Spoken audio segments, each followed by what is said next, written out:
പശ്ചിമേഷ്യൻ രാഷ്ട്രീയ ചരിത്രത്തിലെ ഏറ്റവും അപ്രതീക്ഷിതവും വിസ്മയിപ്പിക്കുന്നതുമായ ഒരു അധ്യായത്തിനാണ് ഇപ്പോൾ ലോകം സാക്ഷ്യം വഹിക്കുന്നത്.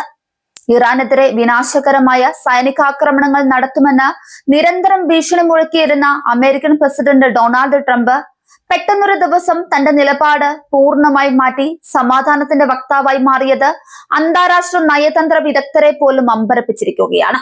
ഇറാനുമായി പ്രഖ്യാപിച്ച 2 ആഴ്ചത്തെ വെടിനിർത്തലിനെ ലോക സമാധാനത്തിന്റെ മഹത്തായ ദിനമെന്ന് അദ്ദേഹം വിശേഷിപ്പിച്ചത് കേവലം ഒരു പ്രസ്താവനയല്ല, മറിച്ച് അമേരിക്കയുടെ പശ്ചിമേഷ്യൻ തന്ത്രങ്ങളിൽ വന്ന വൻ മാറ്റത്തിന്റെ അടയാളമാണ്. എന്നാൽ ഈ സമാധാന പ്രഖ്യാപനത്തിന് പിന്നാലെ ഹോർമുസ് കടലിടുക്കിലൂടെ കടന്നു പോകുന്ന ഓരോ കപ്പലിനും $2 മില്യൺ ടോൾ ഏർപ്പെടുത്താനുള്ള ഇറാന്റെ തീരുമാനം ആഗോള സാമ്പത്തിക മേഖലയിൽ ഒരു സുനാമിക്ക് സമാനമായ ചലനങ്ങളാണ് ഉണ്ടാക്കിയിരിക്കുന്നത്. ലോകത്തെ മൊത്തം എണ്ണ വിതരണത്തിന്റെ ഏകദേശം 1/5 കടന്നു പോകുന്ന അതീവ തന്ത്രപ്രധാനമായ പാതയാണ് ഹോർമുസ് കടലിടുക്ക്.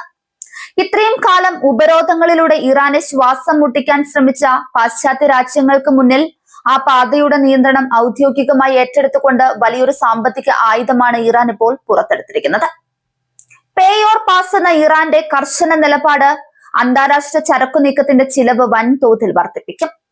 ഓരോ കപ്പലിനും ഏകദേശം 16 കോടിയിലധികം ഇന്ത്യൻ രൂപ ടോളായി നൽകേണ്ടി വരുന്നത് ആഗോള വിപണിയിൽ എണ്ണവില കുതിച്ചുയരാൻ കാരണമാകും. ഇത്രയും കാലം യുദ്ധഭീഷണിയിലൂടെ ഇറാനെ തളയ്ക്കാൻ ശ്രമിച്ചവർക്ക് ഇപ്പോൾ അവരുടെ നിബന്ധനകൾക്ക് മുന്നിൽ വഴങ്ങേണ്ടി വരുന്ന കാഴ്ചയാണ് കാണുന്നത്. അമേരിക്കൻ പ്രസിഡന്റിന്റെ ട്രൂത്ത് സോഷ്യൽ പോസ്റ്റിലെ വരികൾക്കിടയിലൂടെ വായിക്കുമ്പോൾ ഇതൊരു കേവല വെടിനിർത്തലല്ലെന്നും മറിച്ച് വലിയൊരു സാമ്പത്തിക ഉടമ്പടിയുടെ ഭാഗമാണെന്നും വ്യക്തമാകും.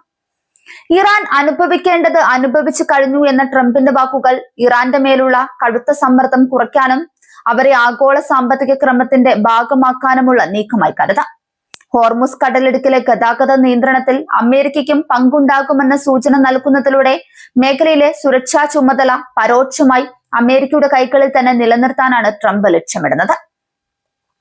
യുദ്ധത്തിന് പകരം ബിസിനസ് താൽപര്യങ്ങൾക്ക് മുൻഗണന നൽകുന്ന ട്രംപിന്റെ ഈ ശൈലി പശ്ചിമേഷ്യയിൽ ഇസ്രയേൽ ഉയർത്തുന്ന സൈനിക വാദങ്ങൾക്ക് തിരിച്ചടിയായി മാറിയിരിക്കുകയാണ്.